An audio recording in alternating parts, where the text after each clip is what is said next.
Hello, it is time for Chapter 3 of Varjak Paw by S.F. Said. If you remember, the Elder Paw has called for a council meeting. This is the picture at the beginning of Chapter 3. "Family Council is now in session," declared the Elder Paw above the hubbub in the front room.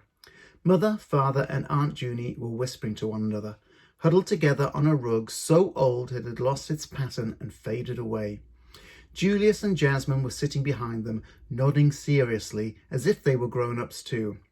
Jay, Jethro and Jerome were fighting over the toy mouse, trying to push each other into the flames of the antique fireplace. At the Elder Paw's words, they all settled down.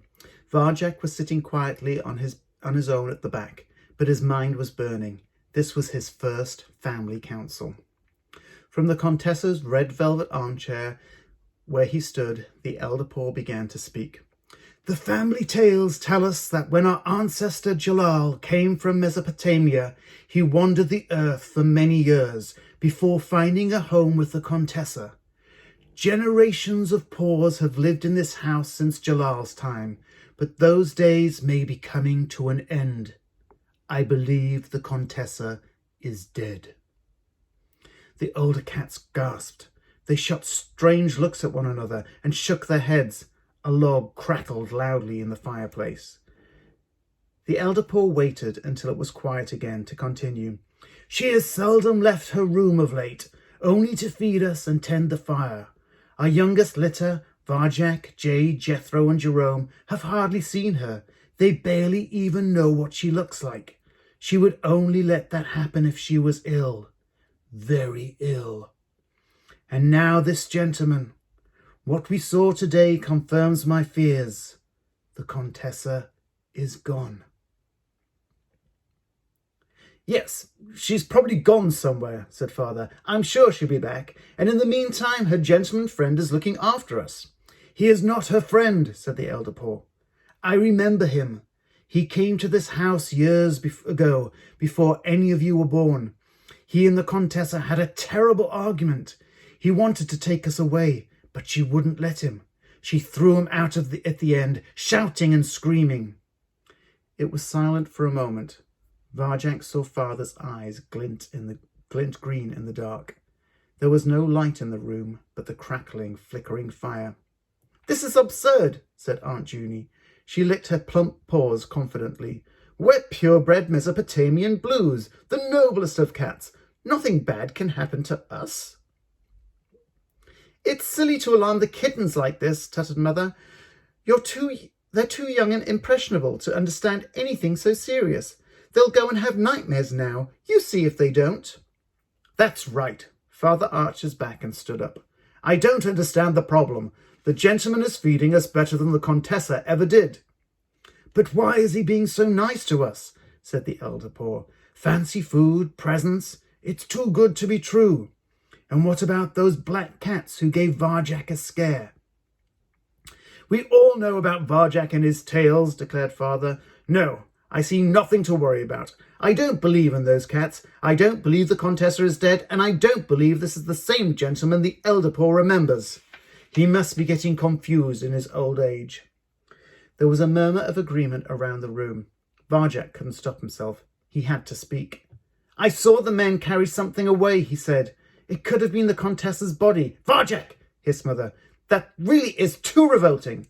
She turned to the Elder Paw. "You see what you've done?"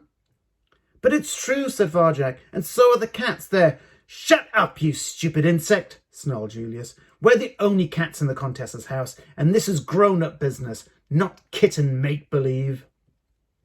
Everyone started to shout at once. The flames roared louder and higher in the fireplace. "Listen to me," demanded the Elder Paw, struggling to regain control. "We need to make a plan. If things change in this house, we'll have to go outside." "Elder Paw," cried Mother, "what can you be thinking of? Everyone knows the world outside is full of monsters. At least here we're safe from dogs." "But you don't even know what dogs are," said the Elder Paw. "This house is the only world we know." "This house is the only world we need," said Aunt Junie. "The Contessa is fine. Everything will go on as before." Listen to me, pleaded the elder Paw. He stepped down off the armchair and into the middle of the room. Father squared up to him. No, you listen to me for a change. His fur bristled. Maybe it's time for someone else to make the decisions in this family. The room was completely still now, except for the raging fire. Shocked at what he was seeing, but unable to look away, Varjak watched the two of them intently. Everyone did.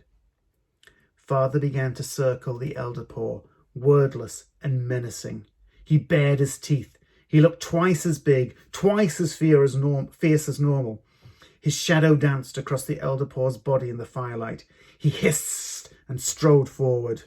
The elder Paw backed away. Suddenly he looked tired and old, very old, like the threadbare rug on which he stood.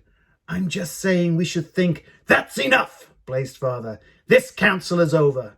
He turned to his family. Let's go. There was a rumble of support around the room. Varjak's throat felt dry. He couldn't believe how fast it had happened. One moment the elder Paw was in charge. The next it was all over. Purebred Mesopotamian blues, croaked elder Paw.